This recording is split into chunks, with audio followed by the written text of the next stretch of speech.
उभाटा गटाचे खासदार जनाब संजय राऊत यांनी आज इंडी आघाडीचे लखतर वेशीला टांगलेले आहेत। ज्या पद्धतीनं इंडी आघाडीमध्ये बेबनाव होता तो बेबनाव समोर आणण्याचं काम, चव्हाट्यावर आणण्याचं काम संजय राऊत यांच्या माध्यमातून केलं जातंय। संजय राऊत, तुम्ही इंडी आघाडीची मूठ कितीही बांधण्याचा प्रयत्न केला तरीही तुम्हाला ते शक्य होणार नाही, कारण ही विचारांवर आधारलेली आघाडी नाही तर फक्त आणि फक्त खुर्चीसाठी बनवलेली आघाडी आहे। आज ज्या पद्धतीनं संजय राऊतांकडनं इंडी अलायन्सचे लखतर काढण्याचं काम, वेशीवर टांगण्याचं काम केलं जात होतं, ते बघता इंडी आघाडीच्या ठिकऱ्या येणाऱ्या काळामध्ये अजून उडणार आहेत। या इंडी अलायन्समध्ये कोण नेतृत्व करावं याबद्दल एकमत नाही, कारण राहुल गांधींचं नेतृत्व स्वीकारायला कोणीही तयार नाही। पश्चिम बंगाल म्हणते ममता बॅनर्जींचं नेतृत्व करावं, स्टॅलिन यांनी नेतृत्व करावं। माझं संजय राऊतांना आव्हान आहे, जरा उद्धवजी ठाकरे यांचं नेतृत्व पुढे करा। महाराष्ट्रात जसा भोपळा मिळाला तसा इंडी अलायन्सला देशभरामध्ये भोपळा मिळेल। इंडी अलायन्स ही निवडणुकीपुरतीच आहे आणि तिचं अस्तित्व फक्त आणि फक्त निवडणुकीसाठी आहे, कारण इंडी अलायन्सचं गठबंधन हे सत्तेसाठी झालेलं आहे, विचारांसाठी झालेलं नाही। त्यांचा कुठलाही अजेंडा नाही। भारतीय जनता पार्टीला विरोध करणं हा एकमेव अजेंडा इंडी अलायन्सचा आहे। त्यामुळे देशातल्या जनतेनं इंडी अलायन्सला नाकारलेला आहे, वेगवेगळ्या राज्यातल्या जनतेनं इंडी अलायन्सला नाकारलेला आहे। त्यामुळे संजय राऊत यांनी कितीही इंडी अलायन्सला एकत्र ठेवण्याचा प्रयत्न केला तरी इंडी अलायन्सची भेंडी करपलेली आहे आणि ते कधीही एकत्र येऊ शकणार नाहीत।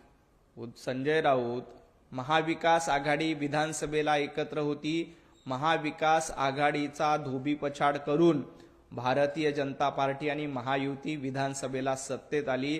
तुमची पळताभुई थोडी महाराष्ट्रामध्ये विधानसभेला झाली होती, तुम्ही विसरलात का? उद्धवजी ठाकरे 90 जागा लढल्या होत्या, 90 पैकी 20 जागा तुम्हाला जिंकता आल्या। शरद पवार गटाची तीच अवस्था झाली, काँग्रेसची तीच अवस्था झाली आहे। एकट्या भारतीय जनता पार्टीने 137 जागा जिंकल्या, एकनाथजी शिंदेनी 55 जागा जिंकल्या, अजितदादांनी देखील स्पष्ट 45च्या आसपास जागा जिंकल्या। त्यामुळं तुमची अवस्था महाराष्ट्राच्या विधानसभेला काय झाली होती हे विसरलात का? आणि मुंबई महापालिकेमध्ये देखील तुम्ही सगळे झुंडीनं आला असला तरीही महायुती सक्षमपणे लढली आणि महायुतीच जिंकली असती। तुम्ही मुंबईमध्ये काँग्रेसला सोबत घेतलं असतं, तुम्ही उद्धव ठाकरेंना सोबत घेतलं असतं, तुम्ही राज ठाकरेंना सोबत घेतलं असतं, शरद पवारांना सोबत घेतलं असतं। गेला बाजार स्टॅलिनचा पक्ष देखील मुंबईमध्ये आणून निवडणूक लढवायला सांगितलं असतं, ममता बॅनर्जीच्या पक्षांनाही मुंबई महापालिकेमध्ये आणून निवडणूक लढायला सांगितलं असतं, तरीही भारतीय जनता पार्टीने महायुतीलाच पाठिंबा मुंबईकरांनी दिलेला आहे। तुम्ही कितीही मोठ बांधायचा प्रयत्न केला तरी ती यशस्वी होणार नाही। ज्या पद्धतीनं विधानसभेच्या निवडणुकीत महाविकास आघाडीच्या ठिकऱ्या उडाल्या होत्या, महाविकास आघाडीच्या लोकांना घरी बसवण्याचं काम केलं होतं, मुंबई महापालिकेत देखील भारतीय जनता पार्टी आणि महायुतीचाच झेंडा फडकलेला आहे। राहुल गांधींची धास्ती सरकारनं घेतली नाही, काँग्रेसच्या लोकांनी घेतलेली आहे। राहुल गांधी यांची धास्ती काँग्रेसच्या कार्यकर्त्यांनी घेतली आहे। राहुल गांधी यांची धास्ती सोनिया गांधींनी घेतलेली आहे। राहुल गांधी यांची धास्ती भारतीय जनता पार्टीने घ्यायची गरज नाही। काँग्रेसच्या ज्येष्ठ नेत्यांनी राहुल गांधींच्या नेतृत्वाची धास्ती घेतली आहे, कारण जोपर्यंत राहुल गांधींचं नेतृत्व इंडी अलायन्स करेल, जोपर्यंत राहुल गांधींचं नेतृत्व काँग्रेस करेल, तोपर्यंत काँग्रेसला अच्छे दिन येणार नाहीत। त्यामुळं राहुल गांधींची धास्ती भारतीय जनता पार्टीला किंवा सरकारला घेण्याची गरज नाही। राहुल गांधींची धास्ती काँग्रेसच्या कार्यकर्त्यांनीच घेतलेली आहे। राहुल गांधींचं का नेतृत्व असेल तर आपल्याला कधीही यश मिळणार नाही, हे इंडी अलायन्सच्या सगळ्या लोकांना माहिती आहे। म्हणूनच कधी ममता बॅनर्जींचं नाव पुढे केलं जातं, कधी स्टॅलिनचं नाव पुढे केलं जातं। संजय राऊत अधूनमधून उद्धवजींनी राष्ट्रीय पातळीवर नेतृत्व केलं पाहिजे असं सांगतायत। त्यामुळं आम्हाला राहुल गांधींची धास्ती घेण्याची अजिबात गरज नाही। राहुल गांधी स्वतःचं कमकुवत नेतृत्व सिद्ध करण्याचा प्रयत्न वेळोवेळी करतात। 2009च्या लोकसभेला त्यांनी लॉन्चिंग केलं, 2014च्या लोकसभेला रिलॉन्चिंग केलं, 2019ला पुन्हा रिलॉन्चिंग केलं, 2024ला रिलॉन्चिंग केलं। रिलॉन्चिंग करून त्यांचा काहीही उपयोग झाला नाही. त्यामुळं राहुल गांधींची धास्ती आम्हाला घेण्याची गरज नाही, ती काँग्रेसने घेतलेली आहे. काँग्रेस सर्वात मोठा पक्ष आहे, परंतु काँग्रेसची देशभरातली अवस्था काय याचा विचार करा. संजय राऊत तुम्ही सातत्यानं राहुल गांधींचं आणि काँग्रेसचं लांगुल चालन करतायत. काँग्रेसनं कशा पद्धतीनं या देशाला खड्ड्यात घालण्याचं काम, राहुल गांधींच्या नेतृत्वात काँग्रेस खड्ड्यात गेलेली आहे. काँग्रेसला एकत्र ठेवण्याचा प्रयत्न संजय राऊत करतायत, कारण संजय राऊतांना काँग्रेसकडनं राज्यसभेची खासदारकी हवी. राज्यसभेची खासदारकी आपल्या पदरात पडावी यासाठी त्यांनी काँग्रेसला एकत्र ठेवण्यासाठी प्रयत्न करतायत. परंतु काँग्रेस एकटी राहिली काय, महाविकास आघाडीमध्ये राहिली का, किंवा इंडिया गठबंधनमध्ये, इंडिया अलायन्समध्ये राहिली का, काहीही फरक पडणार नाही. काँग्रेसच्या नेतृत्वात या देशामध्ये आता पुन्हा कधीही निवडणुका जिंकणं शक्य नाही, कारण पंतप्रधान नरेंद्र मोदीजींचं सक्षम नेतृत्व आहे. महाराष्ट्रामध्ये देवाभाऊंचं सक्षम नेतृत्व आहे. राहुल गांधींची अगरबत्ती आणि महाराष्ट्रात ज्या पद्धतीनं हर्षवर्धन सपकाळ नावाचे टिपू सुलतान येऊन बसलेले आहेत, त्या टिपू सुलतानच्या नेतृत्वात महाराष्ट्रातल्या काँग्रेसचंही काही होणार नाही, हे देखील जनतेनं ओळखलेलं आहे. संजय राऊत कुणाला सांगतायत तुम्ही रस्त्यावर उतरणार आहात? चळवळ, रस्त्यावर उतरणं हे शब्दकोशातून तुमच्या शब्द बाहेर गेलेले आहेत. उद्धवजी ठाकरे फक्त आणि फक्त घरात बसण्याचं आवडतं काम करतात. विधानसभेची निवडणूक झाले, उद्धवजी ठाकरे रस्त्यावर दिसले नाही. महापालिकेची निवडणूक झाले, उद्धवजी ठाकरे रस्त्यावर दिसले नाही. जिल्हा परिषदेची निवडणूक झाली, उद्धवजी ठाकरे रस्त्यावर दिसले नाही.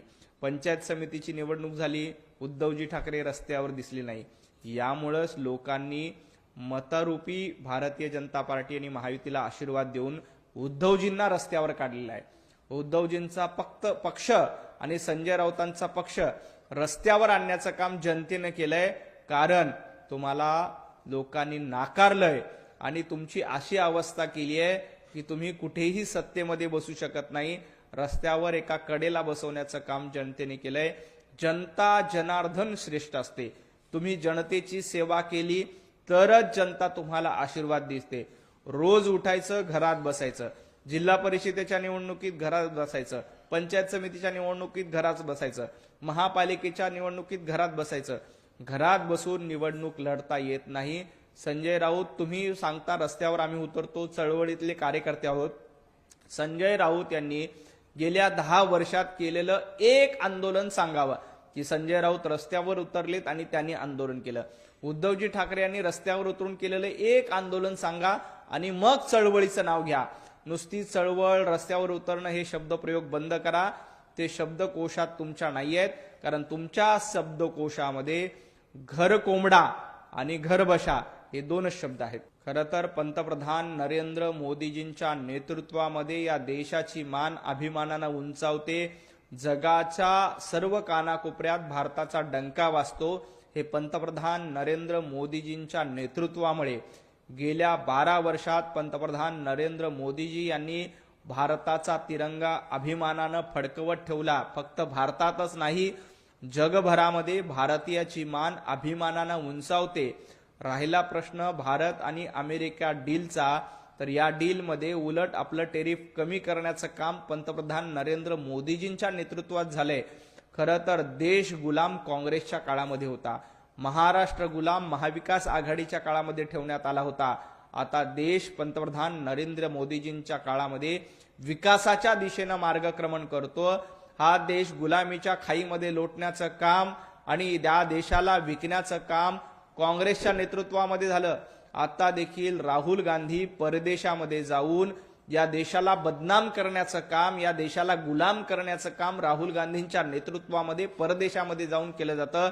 परंतु पंतप्रधान नरेंद्र मोदीजींसारखं सक्षम नेतृत्व असल्यामुळं हा देश कधीही गुलाम होणार नाही. हा देश भारताचा तिरंगा कायम अभिमानानं फडकत राहील.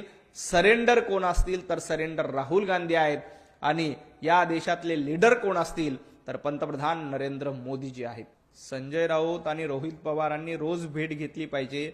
मला तर असं वाटतं की रोहित पवार यांनी संजय राऊत यांना गुरु करून घेतलंय की रोज कशा पद्धतीनं मुद्दे नसताना पत्रकार परिषद घ्यायची जनतेची दिशाभूल करायची, यासाठी संजय राऊत नावाचा भोंगा रोज सकाळी बडबड करतो. आता रोहित पवाराच्या रूपानं, रोहित पवार यांच्या माध्यमातून एक दुसरा भोंगा तयार झालाय की जो रोज उठतो आणि मुद्दे नसताना देखील तेच मुद्दे मांडून पत्रकार परिषद घेतो. याचं मार्गदर्शन काल रोहित पवार यांनी संजय राऊतांच्या माध्यमातून घेतलं असेल की रोज सकाळी मुद्दे नसताना कशा पद्धतीनं पत्रकार परिषद घ्यायची, भोंगा वाजवायचा, याचं मार्गदर्शन रोहित पवार आणि संजय राऊत यांच्या भेटीमध्ये झालंय. पण महाराष्ट्राला माहिती आहे, सकाळी उठून कितीही गांजा उडून संजय राऊतांनी खोटी पत्रकार परिषद घेतली तरी महाराष्ट्रातील जनता त्याच्यावर विश्वास ठेवत नाही. त्याच पद्धतीनं रोहित पवार यांनी आता रोज उठून पत्रकार परिषद घ्यायला सुरुवात केली, आपला भोंगा वाजवायला सुरुवात केली. रोहितजी पवार, तुम्ही जर का संजय राऊतांच्या पावलावर पाऊल ठेवून चालाल तर तुमची अवस्था देखील सकाळच्या भोंग्याप्रमाणे होईल. त्यामुळे तुम्ही स्वतःला सकाळचा भोंगा होऊ नका. संजय राऊत यांच्या मार्गदर्शनापासून थोडं दूर राहावा, नाहीतर रोज सकाळी तुमचा दुसरा भोंगा सुरू होईल आणि या दुसऱ्या भोंगाला महाराष्ट्र कधीही स्थान देणार नाही. खूप खूप धन्यवाद.